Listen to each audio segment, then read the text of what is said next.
Subscribe now and press the bell icon. Never miss an update. यदि ये दास ये कहकर के आगे कदम बढ़ा लेता है कि ब्रह्मा विष्णु महेश नासवान है, इनकी जन्म मृत्यु होती है, और ये लालटेन नहीं दिखाता है, तो कहीं भी ये सीडी हम क्योंकि बहुत सस्ते रेट में, लागत से भी कम रेट में दे रहे हैं, तो हमारे भक्त किसी को दिखावेंगे तो वो देखे को नहीं आगे। फिर सदग्रंथों को, इनकी जीवनी को आंखों पढ़कर फिर वो विवश हो जाता है इस बात पर विचार करने के लिए कि यह तो सच्ची बात है, और सच्ची है बुद्धिमान तो फिर मानने भीगा, और इनको आंखों देखकर भी विरोध करता है तो वो अच्छी आत्मा नहीं है। जानबूझ साची तजय करे झूठ तेने, और ताकि संगत है प्रभु फिर सोपन में भी ना दे। जो जानबूझ कर बकवाद करे, आंखें देखकर भी नहीं माने, विरोध करता है, तो वो दुष्ट इंसान होता है। और परमात्मा खुद कहते हैं कि इसे निकम्मे की तो सपने में भी फिर मिलन ना हो, वो ना मानो चाहे मानो। अब जिनके वो फंस चुके हैं, जिन चतुर प्राणियों के वो फंसे पड़े हैं, यानी जिनसे किसी ने 20 वर्ष किसी ने 30 वर्ष नाम लिए होंगे, तो अब वो ये सोचते हैं कि हमारा अब क्या होगा। या कुछ ऐसे टाइप के लोग हैं जो औरों को भ्रमित करके खुद छोटी मोटी कोई पोस्ट उस पंथ में प्राप्त किए हुए हैं, वो अपना भला भी नहीं सोचते, औरों का तो वो सोचेंगे कैसे। तो वो चातुर प्राणी बताए हैं, जो आँखों देखकर भी नहीं मानते, वो मूड बताए हैं। और जो संत हैं जो भोली आत्माओं को फंसाए बैठे हैं, वो चतुर इंसान बताए हैं। परमेश्वर कहते हैं अपनी वाणी में कि चातुर प्राणी चोर है, क्योंकि वो सच नहीं बता पा रहा, और मूड मुगध है ठोठ, फिर संतों के निकाम के उनके दे गड़जोट। कि जो जानबूझकर भी सच्चाई को स्वीकार नहीं करता और उन चतुर प्राणियों पर ही आश्रित है, फिर भी नहीं आता, यहाँ उपदेश लेने नहीं आ रहा, उसके लिए बता कि वो चातुर प्राणी तो चोर हैं। वो नकली संत मीठी बात बना के भ्रमित किए हुए हैं। परमात्मा कहते हैं बीजक की बात आ गए बीजक नाई आथ, और पृथ्वी डोबन उतरे हुए कह मीठी बात। चातुर प्राणी चोर हैं, ये मूड मुगद है ठोठ, और फिर संतों के नहीं काम के उनके दे गलजोट। फिर वो हमारे काम के नहीं है, जो आंखों देखकर इस इतिहास को भी फिर भी नहीं मानते हैं, तो मूड मुगद वो तो उन चातुर प्राणियों के साथ ही उनको और सख्ती से बांध दे, अर्थात वो वहीं फंसे रहे, पड़े रहे उन्हीं जोगे में। अब इससे क्या सिद्ध हो गया, श्रीमद् देवी भागवत के श्री ब्रह्मा विष्णु महेश नासवान हैं, इनका जन्म मृत्यु होता है। और ये भी सिद्ध हो गया कि दुर्गा इनकी माँ है। अब रह गया पिता की समस्या। अब पिता की समस्या को शिव पुराण करेगा खत्म। अपने आत्माओं, हमने सबसे पहले ये निश्चय करना होगा कि जिस मार्ग पर हम चल पड़े, भक्ति वाले रास्ते पर, ये ठीक है कि नहीं। और जिस दिन आपको ये पक्का विश्वास हो जाएगा कि हम जिस मार्ग पर चल पड़े ये सही है, तो आपका जो भक्ति रूपी सफर है वो निर्बाध हो जाएगा और सफल हो जाओगे। जब तक आप स्वयं ही कंक्लूजन नहीं निकाल पा रहे, आपको संतुष्टि नहीं है कि हम जो कर रहे हैं सत्य है, तो कोई भी डगमग कर देगा।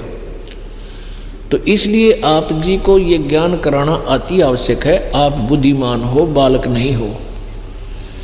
आज मानव ने कंप्यूटर बना लिए, ऐसी दूर दूर देखने वाली सूक्ष्मदर्शी बना ली, वायुयान बना लिए, आकाश में सैटेलाइट फिट कर लिए। ये के काम आओगे?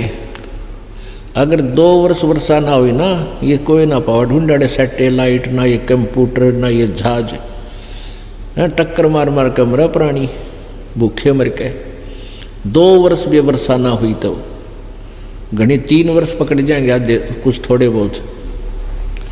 तो यहाँ किसके लिए हम के को बंद करने लागे? परमाणु बम बना लिए, अपना नाशकरण की आप तैयारी कर ली। तो हमने सबसे पहले अपने मार्ग को देखना है कि हम ठीक जा रहे हैं या गलत। इसलिए आप जी को ये तैयारी करानी पड़ती है, क्योंकि ये लेक्चर दिए जा रहे हैं, ये सत्संग है, इसको सत्संग कहते हैं। ये 2 गाने तो कोई गाजे बैठ कर भज ले रे भगवान तेरा काम आऊगा, फिर ढोलक पीटन लग जा, फिर सारंगी बजान लग जा, ये कोई भक्ति नहीं है। भक्ति तो ये ज्ञान समझ के फिर सिमरण करना है डट के दिन रात। कहते हैं नाचे गाए किने ना मिलिया, जिन मिलिया तिन रोए।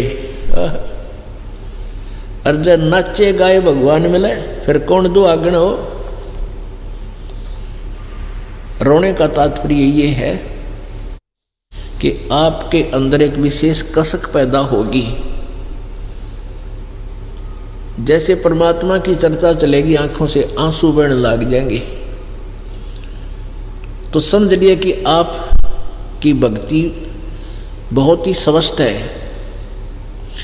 जैसे सूरज के आगे बदरा ऐसे कर्म छयारे, प्रेम की पवन करे चित मंजन झलके तेज नयारे। परमात्मा की प्राप्ति उसके अंदर प्रेम होने से होगी, और प्रेम बनाने के लिए सारी क्रियाएं कराई जा रही हैं, यो ज्ञान बताया जा रहा है। अब किसी वस्तु के अंदर हमारी जो चाह बनती है उसके गुणों से बनती है। जैसे मोटर गाड़ी लेनी है, कार लेनी है, तो उसके गुणों का पता है, तो आदमी उसके लिए कोशिश करता है, धन जोड़ता है, लोन लेता है, कुछ भी करता है, तो उसको लेकर छोड़े पार बस आ जाता है। तो इसी प्रकार हमने इस पूर्ण परमात्मा के गुणों का ज्ञान हो गया और होगा, तो तभी हम इसकी चाह करेंगे और फिर इसमें एक विशेष प्रेम पैदा होगा। क्योंकि हम सतलोक में रहा करते अपने पिता के पास, और वहाँ हमें कोई दुख नहीं था। हम अपनी नालायकी से यहाँ काल के फंस गए, और अब हमने वहाँ जाना है जहाँ से हम अपने पिता के साथ से बिछुड़ कर आए, हमने भारी गलती कर रखी है। और घने बिछड़े हुए ने कोई अपना पिता फिर मिल जाए, बालक ने बहुत दौड़ के सीने के लग जाता है, आंखों से आंसू बहते हैं। तो कहते हैं जैसे सूरज के आगे बदरा ऐसे कर्म छयारे, प्रेम की पवन करे चित मंजन झलके तेज नयारे। आत्म और परमात्मा एक नूर जहूर, बीच में झाई कर्म की ही ताते कहिए दूर। आत्मा और परमात्मा का के बीच में हमारे कर्मों की दीवार बन गई, ये बीच में झाई बन गई, एक बहुत बड़ी बीच के अंदर बाधा बन गया।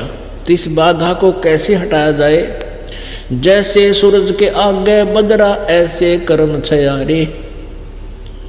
जैसे सूर्य के सामने बादल आ जाते हैं, बादल कैसे हटते हैं? हवा उनको तेज हवा उनको फेंक देती है इधर उधर, और सूर्य स्पष्ट दिखाई देने लग जाता है।